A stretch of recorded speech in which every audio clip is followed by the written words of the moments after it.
There is a constant pressure to perform. Every day we wake up and we're given so much information. We work so many hours. We are shown so many different people that we've never even seen or met before. And we compare that to us and our output, and we realize that we aren't doing enough, or that it feels like we should be doing more. And so, whenever you want to sit down and go rest, there's a guilt to it because, Jonathan online has achieved his dreams and he's sharing it publicly. And uh, Joseph is over here, he just bought a house and he's 25. And it's like, in this economy, that's crazy. And it's like, why is it that we put so much pressure on ourselves? Like, as a collective unit of human beings, it is like, it feels like other people are putting all these expectations on us, but at an individual level, it's really us that decides to accept or reject what these expectations are. And in a practical sense, we've all had parents or parental figures in our lives. Hopefully, I mean, I'm sorry if you did not.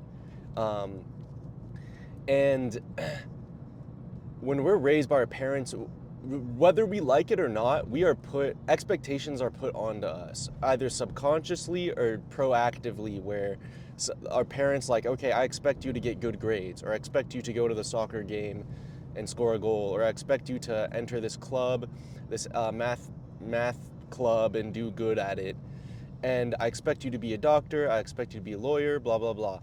There are a lot of expectations put onto us, and when we live by these expectations, it it's like we don't have free will. Basically, we're living somebody else's life.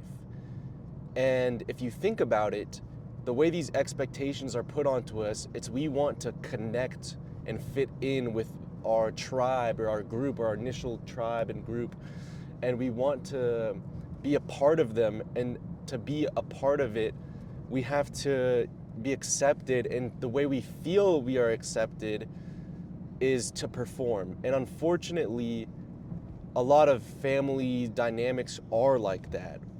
So, like, I come from an Asian background. I'm half Asian, and in the Asian community, there's a lot of expectations to work hard, to get certain degrees, and to live a certain way. Like, you want to be an engineer, doctor, lawyer, and if you're not that, like, okay, what you doing then?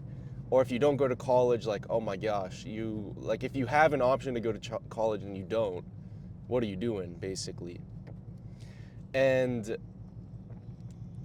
to fit in, it's a lot of pressure to fit in. And sorry, I just had a coughing fit. And so basically, whenever you're in Asian households, it's very common for families to value their kids for their output, basically. Getting A's, getting certain degrees, getting certain achievements. It's very achievement oriented.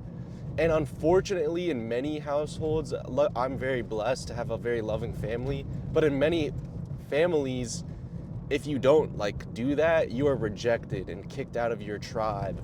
And so that's kind of the foundation. If we grow up with knowing that, either consciously or subconsciously, we grow up and then we see around us the people that we want to be like, or the people in our communities, or the people online that are subconsciously our community, especially nowadays where we spend so much time online. When we try to connect with these tribes, we put a lot of pressure on ourselves because we want to be like them.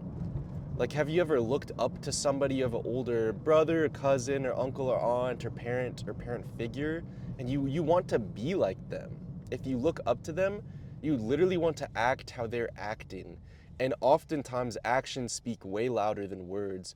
And so, when you see these people online that you look up to, and you're seeing, hundreds of different people that have different levels of success that you're striving for, it makes you feel like you're behind. And therefore, whenever you're resting, you feel like you should be doing something. And as soon as you say should to yourself, like I should be doing something, you got to catch that, because you know that's coming from an external point. Like, have you ever, like you have a pile of laundry and you grow up as a teenager and you just like throw clothes everywhere in your room. You're like, I don't want to do this crap. And your parents would come in, or a parental figure would come in and be like, yo, clean this up. Like, it's time to do laundry. And whenever you grow up with that, after you move out or whatever, or your parents aren't there for whatever reason, when you see your room messy, you're like, I should clean this up. And that should comes from an external place.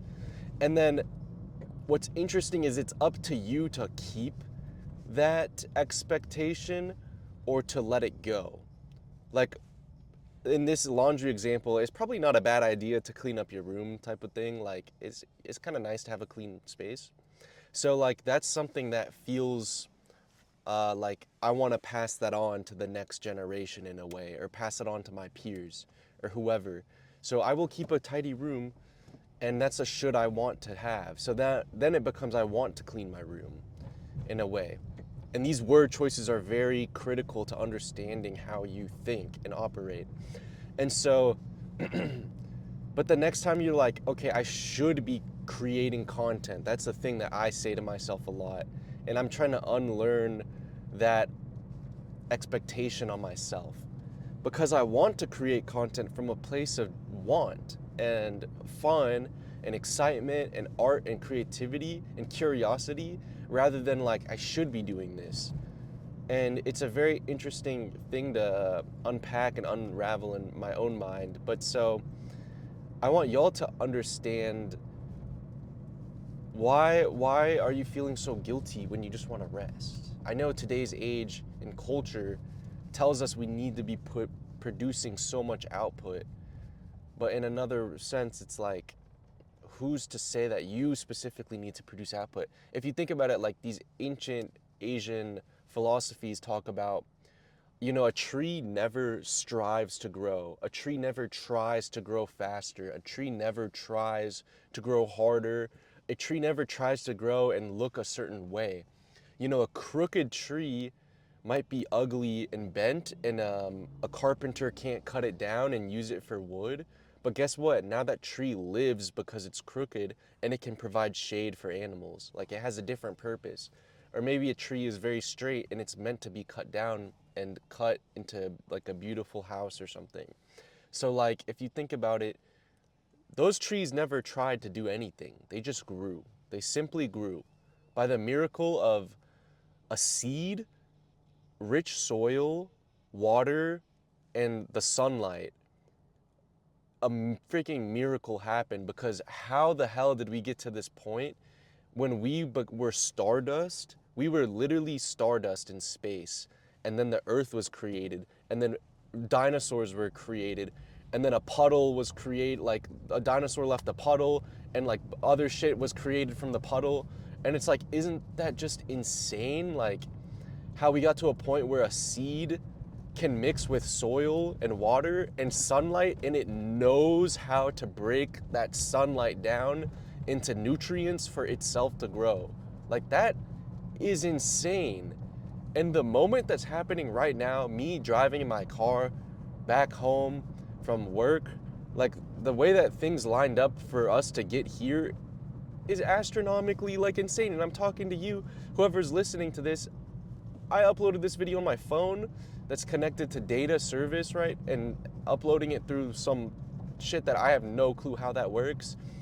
Like, that is insane to me. And so like, why are we so worried about resting and the expectations of producing so much, when right now this moment is just perfect in its own way? And it's interesting because it's an interesting dynamic, because at the same time I can see where people desire to grow as a person, and you don't want to just be comfortable and sleep in whenever you feel tired, Or, you know, like if you could do one more rep, like you know you have it in you and it's not gonna harm you overall, then why don't you just push yourself a little bit to grow? That's how you grow. But the point of this video is like, you, at some point, pushing yourself harder will cause more suffering. And for someone like me who can be very extreme and do things extremely, that's a lesson I need to hear more often, is that there are times and seasons for rest. You know, the animals, the trees, the plants, when it's wintertime, they are resting. They are not trying to push themselves to grow. That's literally the season of rest. And so right now it's summertime, so it is a season where we have more sunlight and daytime, at least from where I'm at. I have 4 seasons here, so it's the perfect season to push out and produce more energy and stuff. But like, not produce more energy, but put out more energy. But like, you know, you gotta listen to the cycles of nature, and it's I understand it's hard, and I want y'all to understand, like, you know, a tree or a flower, in another example, does not strive to grow. It doesn't try to blossom. It will blossom. Or it will, like, something else will take it away and it's meant to, like, an animal will eat it and it was meant to be eaten. But I don't want to get too, like, complex in these different metaphors, but y'all, like, if you feel so much pressure to do stuff or perform, like, y'all don't have to hold on to that pressure. It's not that serious. It's really not. Like, a earthworm never thinks about getting food and stuff, or like, it just lives its life, bro. And it's a complicated lesson, because it's like, okay, then what am I supposed to do? Like, when I get home, what am I supposed to do? And that's something you'll have to figure out on your own, gang. Like, actually, because we all have that deep wisdom inside of us, and it's really up to us to listen to it. And it's really hard nowadays with technology to listen to that inner voice and trust it. But, you know, you just gotta know. You just gotta know when to listen deeply. And I hope y'all can find that peace for yourself. I'm gonna go home and eat some food and then freaking, like, lie down, basically. Anyways, best wishes, y'all. Peace.